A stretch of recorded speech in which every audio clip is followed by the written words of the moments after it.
First slide really talks about that impact of change and the cost of change. If we look at the manufacturing process and the design process, molding process, the right up front part design phase is the one that has the biggest impact and the one of the lowest cost of change. So if we can predict what's going to happen down the line, the impact of that change is massive, but we can predict it in the design phase. So we want to look today at how, as a designer and as a mold maker, can I look at the part design and see if it's going to be manufacturable without having the very costly problem of going all the way through to production and then going back to design again in these cycles. So Solidworks Plastics has a very extensive database of all the materials, and we've got different capabilities which I'm going to go through today. It's fully integrated within Solidworks, so you don't have to take it out of the Solidworks package and learn something different. It's over the last, I don't know, 10 years that plastics has been around. It's become fully integrated inside the Solidworks environment, so it works and acts and feels like Solidworks. It's easy to use and it's really fast and accurate. It's easy for me to have this on a PowerPoint, and one of the reasons why I wanted to get Bastian on board is to talk about his success in being able to learn it and use it very easily, and the fast and accurate part. It's easy if I just say it, but if Bastian can tell you how fast and accurate it is, it's really interesting listening to these stories. And plastics, Solidworks Plastics is an incredibly accurate tool. So plastics actually comes in 3 different variants: the plastic standard, the pro, and the premium, 3 different flavors. And they each have different purposes. Now, the plastic standard tool is for designers. So that's why the initial point is for those part designers, and it's really going to answer those 3 basic questions. Will my part fall? Where on earth are these weld lines going to be? And will there be air traps? And if there are going to be air traps, where are they going to be? It's very, very important, or very nice to know right up front where those air traps are going to be. And you can change your design in order to move those around so that they can be vented a lot easier. You want to be able to simulate that whole mold filling stage, and you can optimize that part for manufacturing. So understanding how it's going to fall and understanding where those air traps and weld lines are going to be is critical. So plastic standard will more than be capable of doing that for you. Right. Then plastics professional. Now, plastic professional is used by part designers, but it's more used by the mold designers and the mold makers, because it doesn't just do the filling stage, it incorporates both the filling stage and the packing stage, which gives you a lot more insight. It also allows you to do not only a single part, but you can do multi-cavity parts. So you can actually do the full mold layout, and you can actually understand how your mold is going to run, how it's going to be balanced, where the pressure drop is going to be, and you can actually simulate, multi-cavity molds or family molds, which is great. This will also help you to determine your maximum injection pressures. So especially if you've got a hot runner or runner system, which machine in my factory should I use, or if I'm getting it done externally, what size machine is going to be required to actually manufacture these plastic parts. Solidworks Plastics give you a super insight into whether it can be not only manufacturable, but which kind of machine you're going to need to run it. You can do a little bit more advanced analysis, things like over molding, you can do valve gates, you can do two-shot molding, and I'm going to dig into a little bit of those a bit later, just to show you the kind of tools that are available in Solidworks Plastics Professional. Now, the premium one is really for, again, for the mold makers, but the premium one includes 2 extra features. It includes an ability to do cooling and warping. So in the standard and the professional versions, it assumes that your mold is ideally cooled. It does an assumption of the cooling of the mold itself, where in the plastics premium, it actually allows you to sketch out the conformal or non-conformal cooling lines. And SolidWorks analyzes your mold and the complete process of fall, pack, and cool. And what it does is it uses this cooling channel to get a very, very good understanding of your cooling. So this is really great for understanding very accurate cycle times and really looking at your mold in a different way. It also helps you for warping. Now, in order to have an accurate warp analysis, you need to do proper cooling in order to understand how the polymers are going to behave in your mold. So Premium allows you to do the warping as well, which I will get to a bit later. So I'm going to jump straight into looking at the different features of plastics standard. And I'm really going to not only talk about features, but I'm going to talk about what problems and what kinds of insights we can have by looking at a tool like just the standard plastics. So first up, we're going to look at your standard meshing. And for those of you who don't know, the mesh is basically a mathematical model or mathematical representation of the solid geometry that you draw. So Solidworks Plastics has an incredibly powerful meshing tool. You have abilities to do surface meshing and solid meshing and super hybrids of all of these. So the kinds of meshing tools are unlimited in Solidworks Plastics to get a very, very accurate mathematical model of what part you're going to analyze. So that's what it looks like if you slice it in half. If you look at the solid mesh, on the right-hand side, you can see it's got a hybrid mesh, which just allows me to solve these things a lot faster. So what is filling? And I am going to do demos, so don't worry. I'm just going to talk about different terminologies just to explain what I'm talking about. If I talk about filling, Solidworks, the filling function or the filling result, once I run the analysis, allows me to look at the filling function of my part. I pick a gate location. I pick my polymer and I say run, and it actually shows me exactly how this thing is going to fill. I can look at all of the results by just looking at the fill. Now, by doing just a full analysis, immediately from a designer point of view, I can see if my design is going to be manufacturable. Immediately, it's going to tell me, hang on, whoa, this is going to be a short shot. The pressure of the machine spikes too quickly. So either your machine's wrong or your part is, you've reached the maximum pressure of the machine, or the part's just geometrically wrong. And by making slight geometric changes to your model, you're able to actually prevent those short shots from happening.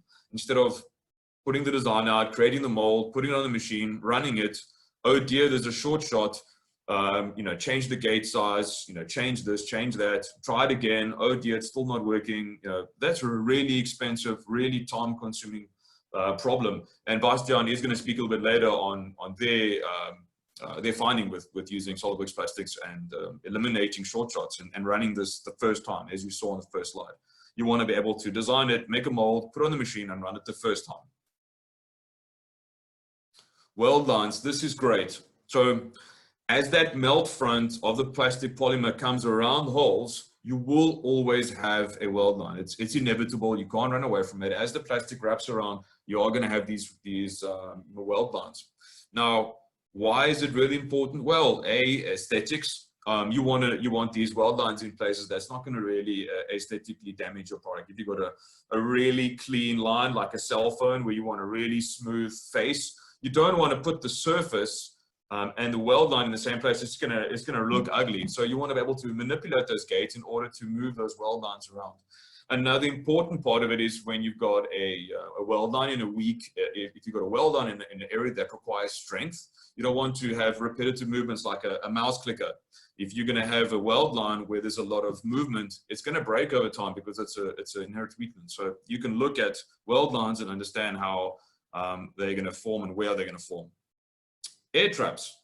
By doing just a standard Solidworks standard plastics, you can look at the air traps, where these air traps going to be in my model, and you actually can look at the pressure of these air traps as well to look at venting or ejector pins. It's really great to see where these air traps are going to be.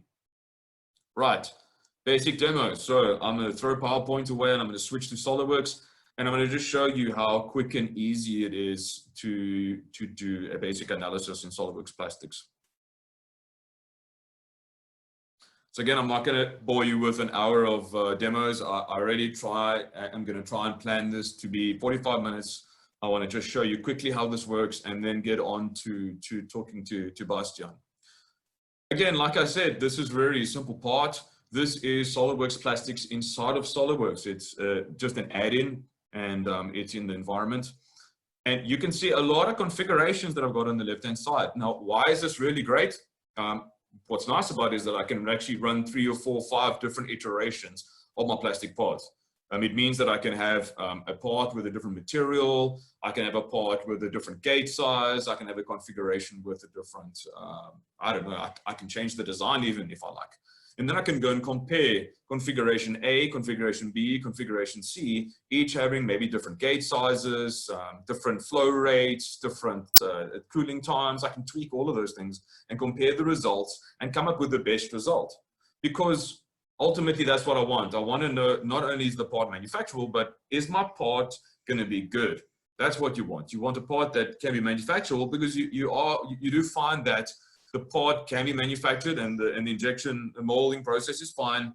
But the problem is when you get your part and you look at it, it's slightly warped, or there's a weld line where you didn't want it to be, and that doesn't help you at all. So you want to look at the analysis now, run all your iterations as you'd like, and know exactly what it's going to be like by the time you do the molding process. Again, impact high, cost low.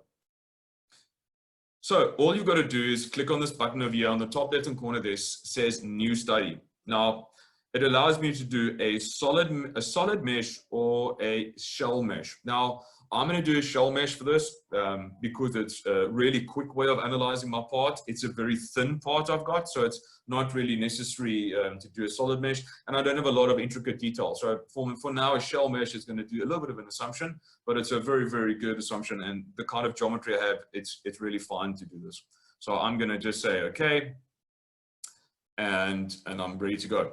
Now, you may ask yourself, when do I use solid? When do I use a shell mesh? I'm not really sure when. That's part of the training. So once you have Solidworks Plastics, we will spend, I think it's a 2-day training course that you'll do with us, and we will explain to you the different types of analysis that you would use in different scenarios. So we will walk together with you in understanding how that works. Now, this is really easy. All you've got to do is follow the command manager on top. It's a really simple process. We're working from left to right across the screen, and we're just going to follow Solidworks' lead. So have a look at this. We're going to start off where it says boundary conditions, and the very first thing I'm going to do is my injection location. Now, what I've done is in my model, I've either got a face or a point, and I've actually created a sketch because I've got an idea of where my injection location must be. And you can click other points or create multiple sketch points on you. It doesn't matter. But for now, I'm just going to choose my injection location on that sketch point. Now, what's great about Solidworks Plastics is that, let's say, for instance, I go and do all my setup and I just tweak the hole at the bottom. I won't need to go and reapply all of these injection locations and boundary conditions. I do it once in the beginning, and I can change my model iterations as I like.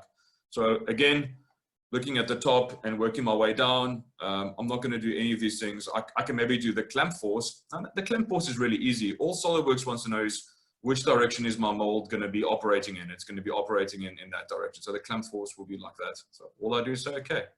Now, why it is there is for later on, when I look at the results, Solidworks automatically knows which orientation my mold is going to be operating in.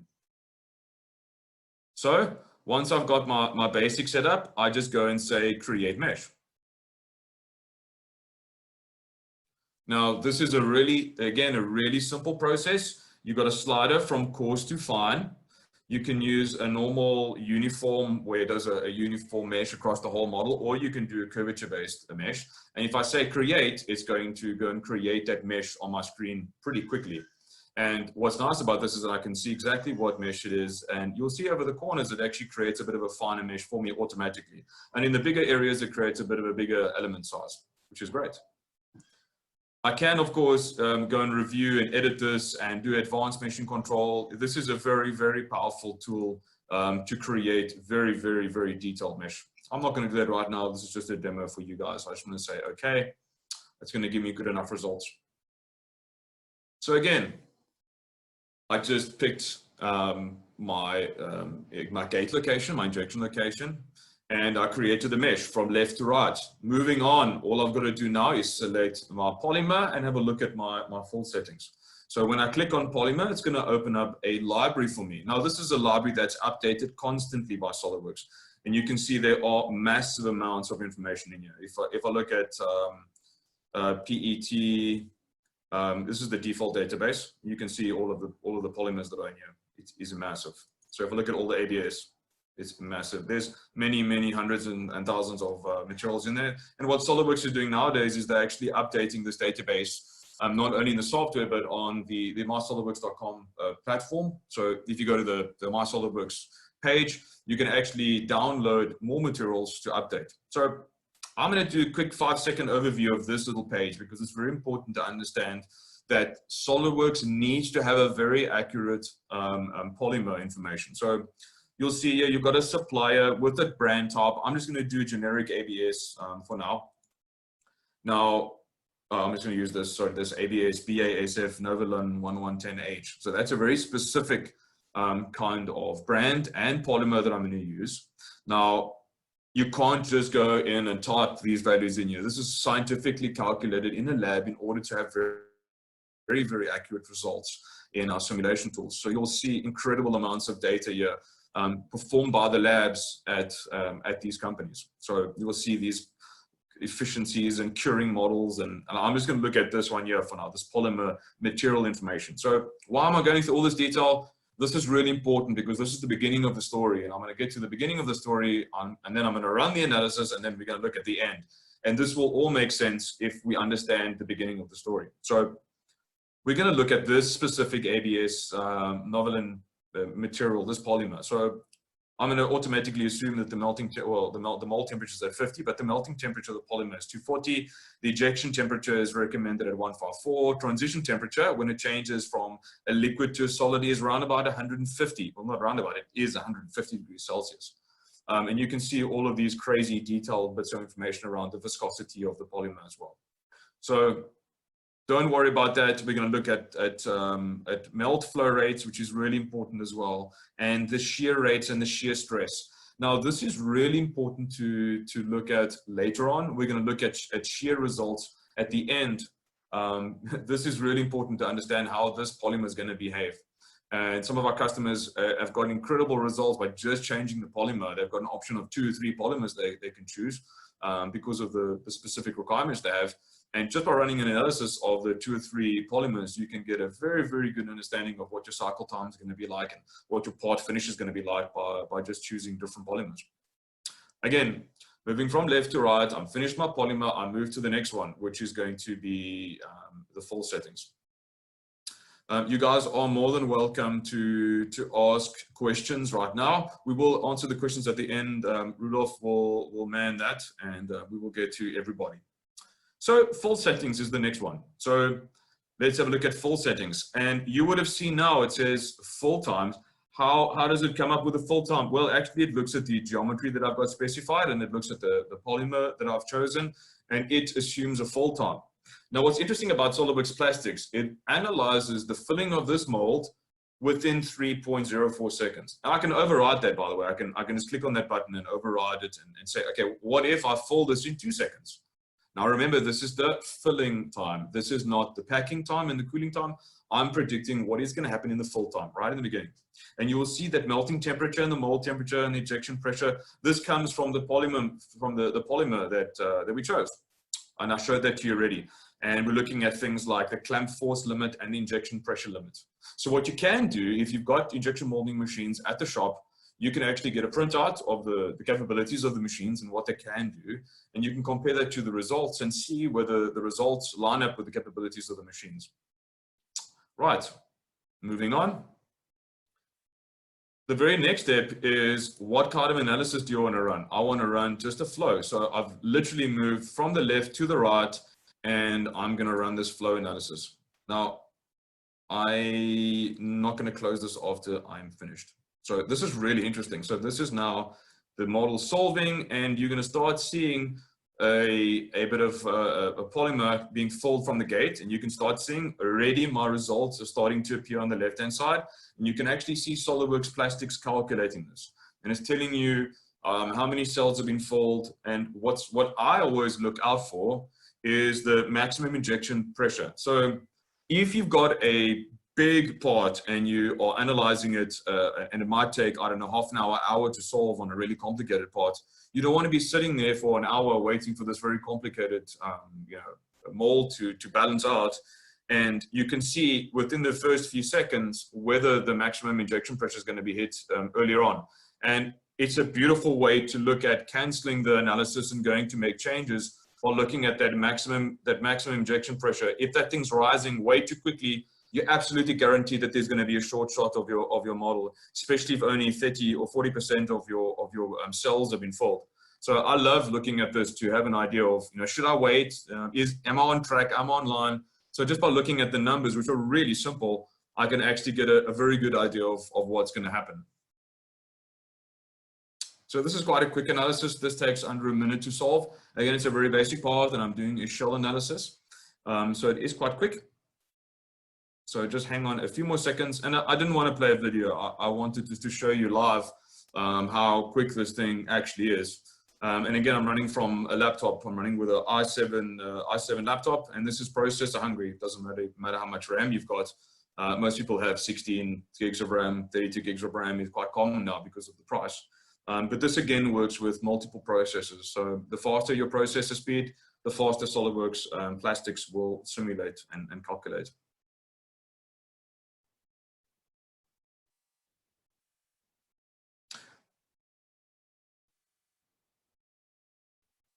So I'm just going to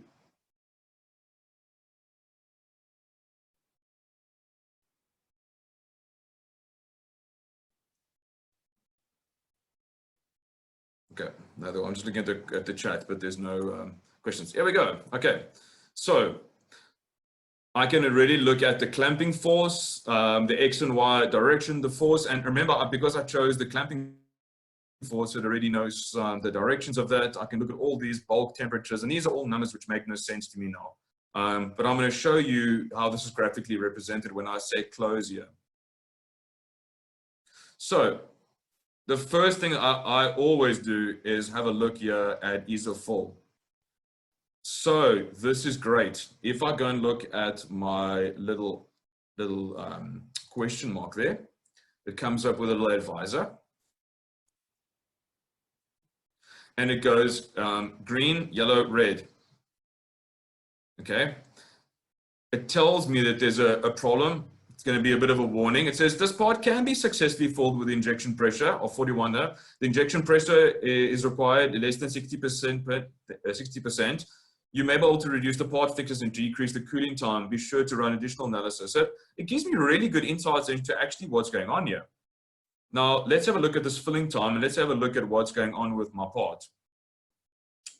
So by pushing the play button and looking from the top to the bottom, I can start seeing how my model is analyzed.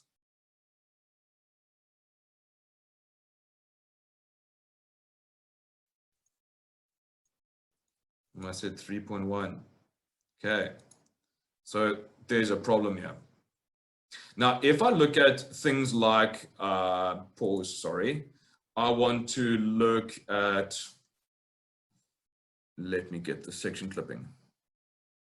If I put the section clipping here and I move this backwards and forwards, I'm able to see how that melt front is moving along my design, my part. So already as a designer, I'm able to look at things like melt front. So I can already see where my weld lines are going to be in my part.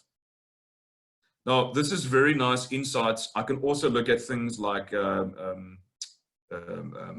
pockets, which will be shown by points. I can also look at things like the pressure at the end of fill, which is going to be 35 megapascals. And again, if I start going into strange kinds of results like central temperature at the end of fill or bulk temperature end of the fill, some of these might not make any sense to you. And the idea behind having this advisor on the side is saying, okay, this is what the result is, but what does it mean? And remember, I showed you that shear stress in the properties of the polymer. So understanding what's going on with regards to the stress of the material, especially the shear stress, there's a lot of heat generated, and if there's too much shearing, the heat's generated and it can cause a problem in the result of our part. So SolidWorks will give you a warning and say, yes, this is going through a lot of shear, be careful, or no. And again, these tools give me a very good insight into what is going to happen to my model at a different point. Okay. Now, if you look at this configuration, when I select a different configuration, what it will do is we'll unload and load the different results from the different configurations. And if I change the size of the model, it will do exactly the same thing. It will also unload and load all of the results from the different configurations and changes that I've done. And you will see here on the left-hand side or right-hand side of the screen, it does show me the configuration and the material used. Now, I haven't run a PAC analysis, and I've opened up the results of this one already because I just wanted to show you something a bit different. So now I've used a different polymer, and I've got a different result, and it's giving me an idealized for my cooling time. So I can look at things like my cooling time. It's now 10 seconds. Now, this is based again of my material, my filling time, and the polymer that I've used. It's going to be about 10 seconds. I can then look at the weld lines as a graphic. So if I click on that button that says weld lines, I can then see where are actually my weld lines going to be. Where are those melt fronts? Just a little tick box. If I say air traps, as I said previously, it's going to show you those air traps. And you can actually do a venting analysis to see how much pressure is at these points. So I've got a very, very good understanding right in the beginning, just by using the Solidworks standard plastics model and actually looking at things like a full analysis. Now, what's very interesting is if I look at something like a sink marks are normally better run with a packing and a cooling. But even if I just run a fill in a pack, which is in the professional SolidWorks, I can have a very good understanding of what is happening after the full stage is complete, pressure is applied, and the mold goes through that packing stage. I can then have a very good understanding of where those sink marks are going to be, and it actually gives me a size. Now, from a part design point of view, this is great. You don't need the full professional version. You can actually use the standard version for looking at weird geometric thickness variation. So if I've got a very thick area of my design, I want to be able to look at this and say, okay, well, I need to slow down here, maybe change some of the thickness in order to eliminate these sink marks that might occur in certain areas. Okay. Now I'm not going to go into all of these results right now. It's just really handy to see that the results are there. So I'm going to go back to PowerPoint. Which one? This one. So keeping with that same theme in the same way in which I've done now, I can actually, in the professional version, do more than just a full. In the professional version, I can do a multiple gate and actually have a better understanding of what's happening in the thicker components. I can also look at two different gates and what the distribution of fill is to see how much of the mold they're going to fill and how much each contribute. I can even do a mold layout. So this is where I'm moving away from just the part design. And by the way, you would have noticed that I haven't got any molds here. So you don't have to draw any molds in SolidWorks plastics. You can analyze it for sure later on, but it's a mathematical representation of it. The cavity doesn't need to be actually drawn in SolidWorks.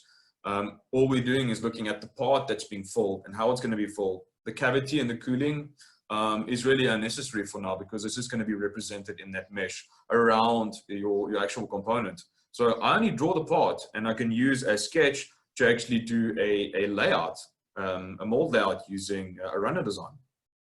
And then I can have a look at how well balanced this thing is going to be.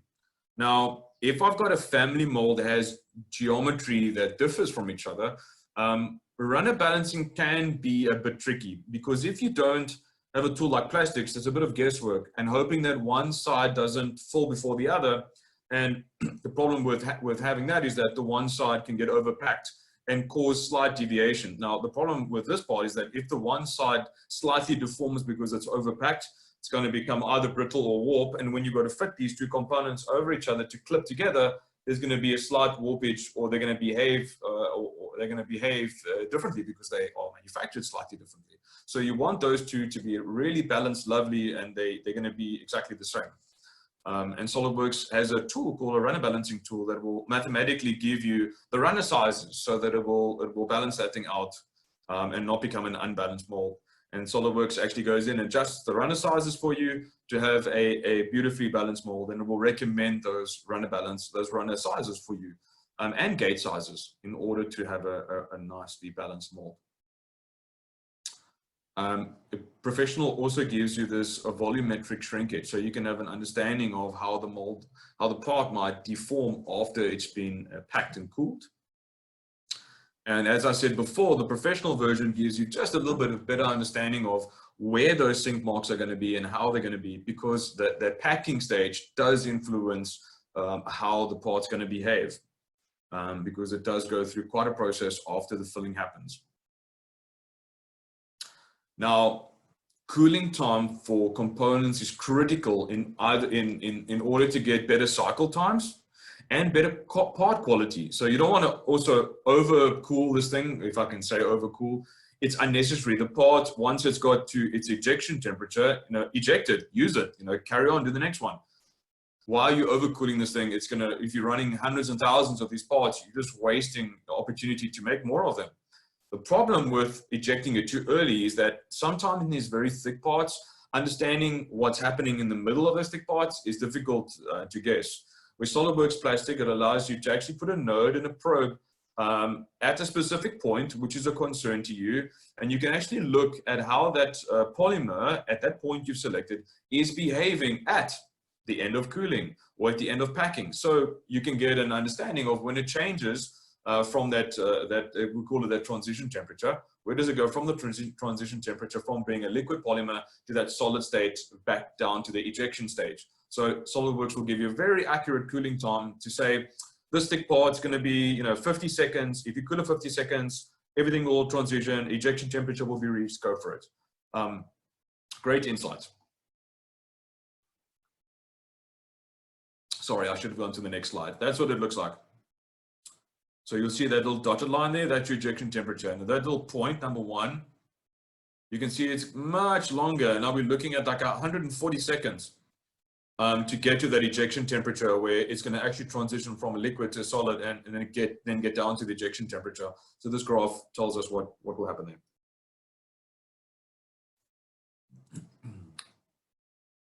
So let me move right along.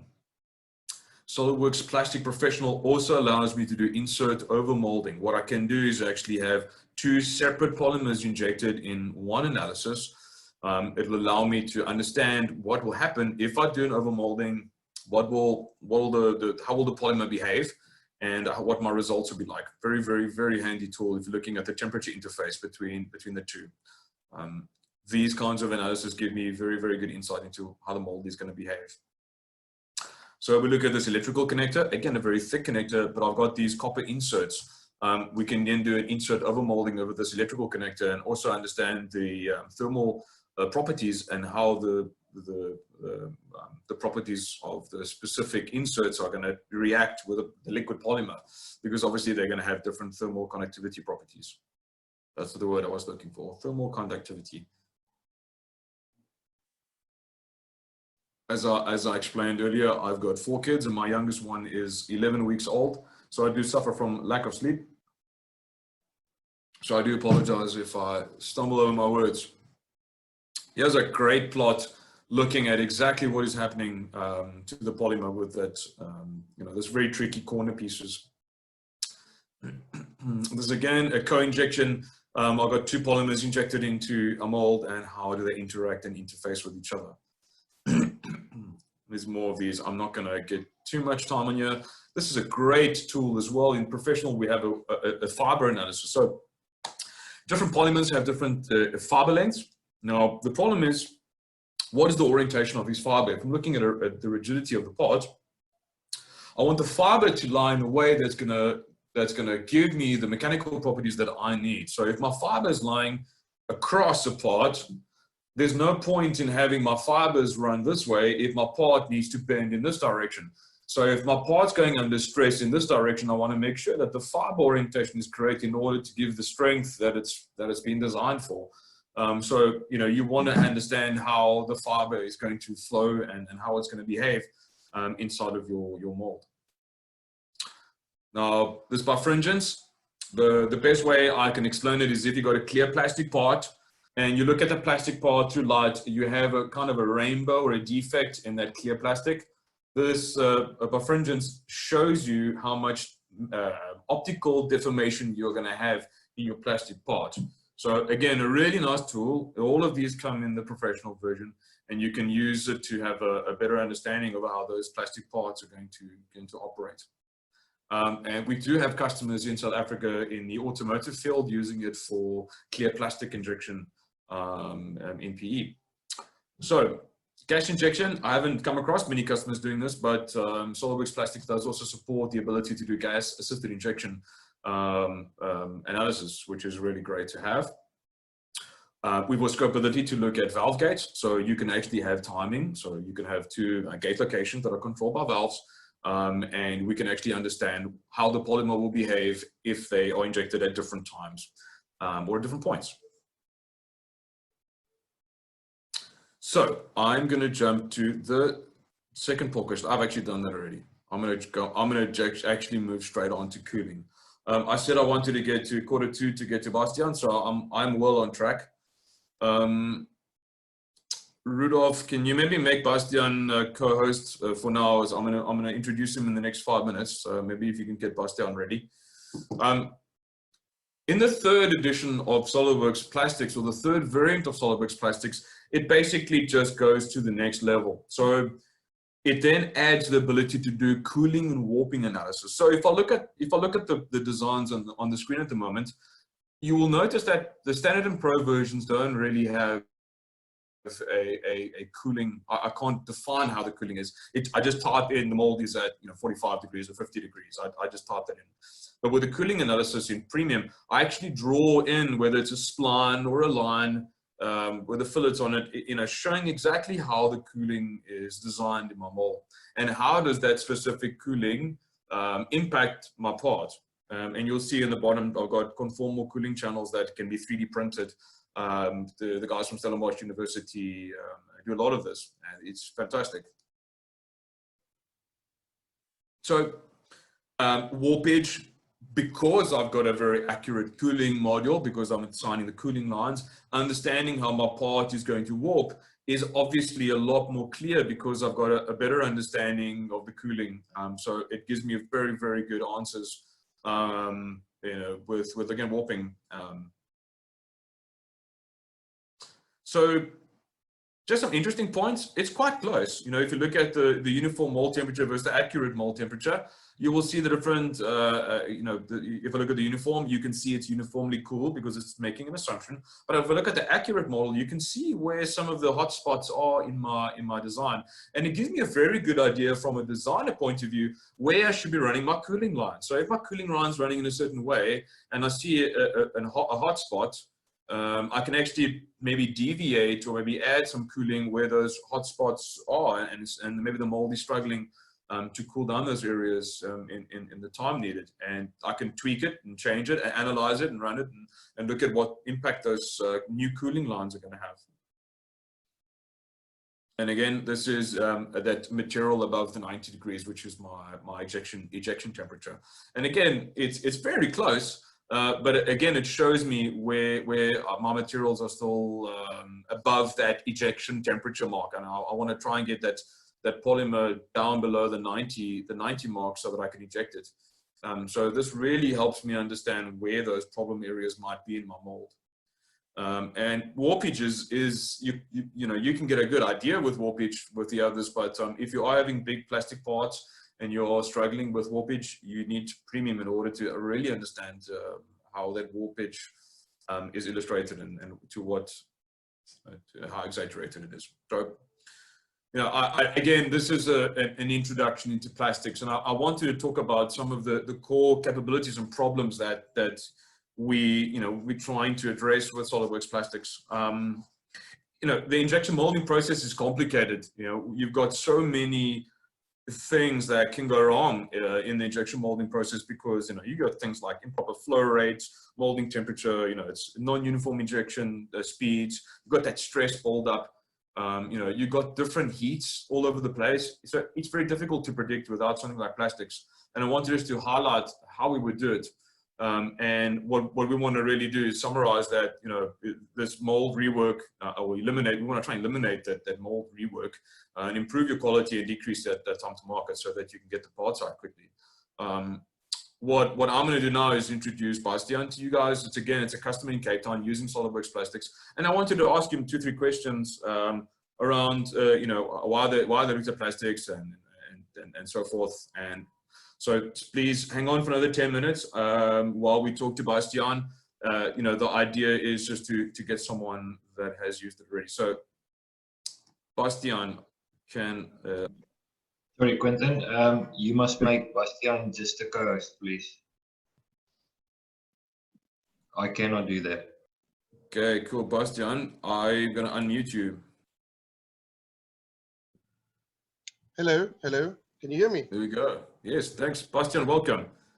Hi, thank you for having me. No problem. This is, welcome to the webinar. I'm just going to, maybe you can just introduce yourself, Bastian, who you are, and then I will ask you your first question. All right. Well, my name is Bastian, as you've all heard.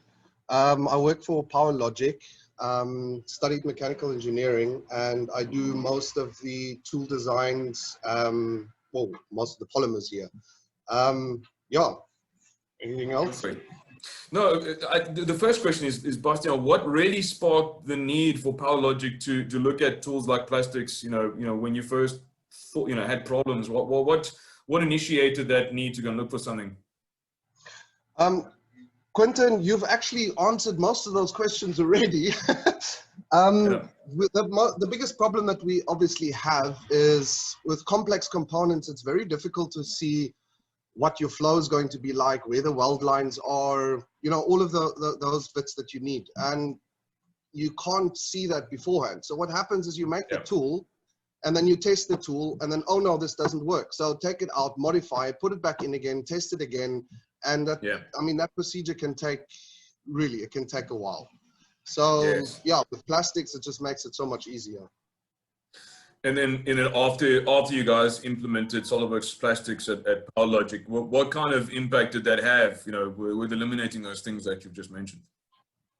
Well, quite a big impact actually, because now I can actually simulate all the components as in a full mold, draw up everything, as you can see on the page there. And I can then draw up the tool, give it to the tool room, they can make it, and I know that it's basically going to work. I would say 98% of the time, most of our tools have run almost first time around. If anything, there'd have to be a little bit of polishing, to release or something. But other than that, it really helped. Excellent. And from the point where you started using it, you've obviously been using SolidWorks CAD for a while, but how easy was it to learn something like plastics and actually start, seeing an impact like, you're talking now? How was that process for you? Look, for people that do not have a background in fluid mechanics or mechanical engineering, doesn't matter, they can still learn how to use this software. It is easy enough to use. But for someone that does have a background in mechanical engineering, it just makes it so much easier to understand. So when we purchased this software, I think it must have been maybe a week or 2 weeks after I went for training just to learn how the software worked. And I was already using it day in, day out. It was running. You actually told me last week you took your work computer home with you to have it during lockdown so that you could still that's great at home. Yeah, that's right. Last question, Bastian, before I finish up is, have you got an example of a practical example where you've had over the last year, or where SolidWorks plastics actually prevented a big mistake from happening, and by using plastics it would prevented a big cost to the company? Have you got an example of something? You know what? Actually, the two things. Plastics, I haven't just used plastics to predict what's going to happen and for my tool design. I've also used plastics to actually check old molds, because occasionally we have to change materials. And in Yes. our business, sometimes it can get quite difficult because not all polymers behave the same. Yes. So you will have issues with running maybe a polycarbonate and an ABS. ABS will run Yes. a lot better than a polycarbonate. Yes. Now, what happened quite a while back, before we even had plastics, we had an issue with one of our sockets that had to get approved in the US. And I could not put my finger on it. I did not know what it was. And when we purchased the software, I actually simulated what has happened. Sorry, what they were testing is an impact test. In other words, they drop a steel ball on the socket and it should not break, obviously. And Yeah. ours broke and I couldn't put my finger on it. I did not know what was wrong. Plastics, simulated it, and then there's a feature in plastics that you haven't mentioned, which is exporting all internal mold stresses. Yes. And I used that feature and actually did a simulation, a stress analysis on that, doing an impact test. And it actually showed me the areas where it was breaking. And looking at that, I literally, all I did was change the gate position, what you've mentioned, the grain or the grain of the polymer. And by doing that, perfect, it was working. But before that, I really did not know. No idea why. Yes. Yeah. No, brilliant. Thank you. There's some questions here, and guys, while we got Bastian on the line, you know, please use the chat on the right hand side, and you know, put your questions on, and I'm more than happy to ask these questions to Bastian. But you know, absolutely, you know, in SolidWorks plastics, you've got those in mold stresses, and PowerLogic actually has SolidWorks simulation tools as well. So because of those stresses due to the molding process, those loads are actually pushed through to SolidWorks plastics, and you can actually run those loads in a normal SolidWorks simulation, which is a click of a button, which is really, really simple to do as well. Very handy to have. Chris, you asked, can the software give you an accurate representation of how the part can shrink after cooling? Also, is the warping result as accurate as the real world results? Yes, so again, in the professional version, it does give you a volumetric shrinkage, and it does show you how and where the part is going to shrink. However, in the premium version of plastics, it has a lot more, because I've got the cooling, it gives me an absolute an answer, and it is very, very, very close to real world. There are so many videos on YouTube of SolidWorks plastics and real world examples. It's crazy. And Bastian, I think you can attest to that as well. You know, running the simulation. I know many times I've spoken to you where you said, hey, you know, you actually called the guys in from the floor and said, come and look here. What's happening to your part is exactly what I told you will happen. You know, have a look. So the accuracy is crazy, actually.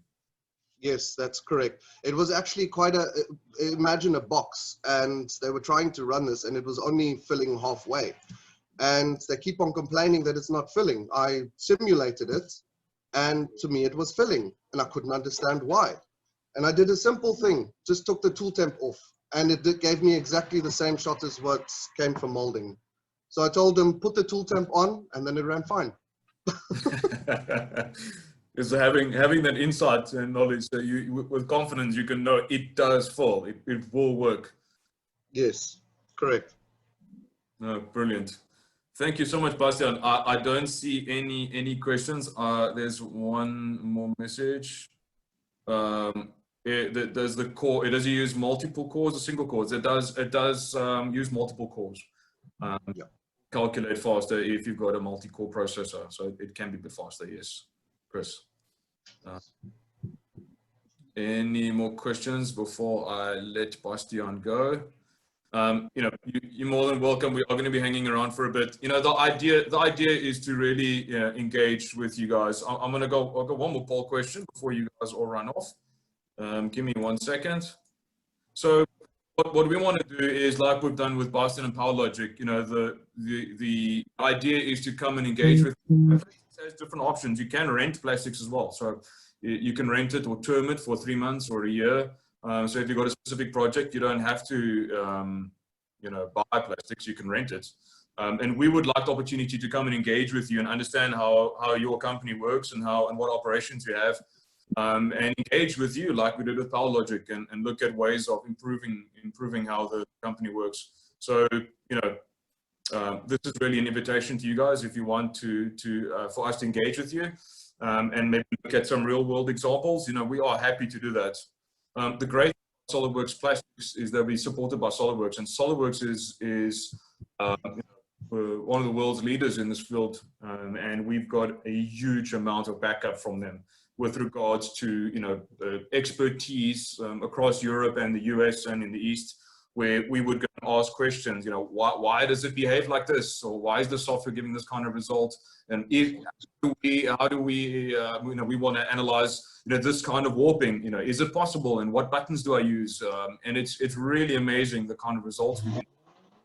If you want to engage with us, please let us know. We will come and engage with you and talk to you and run some examples and run some practical tests with you and have a look.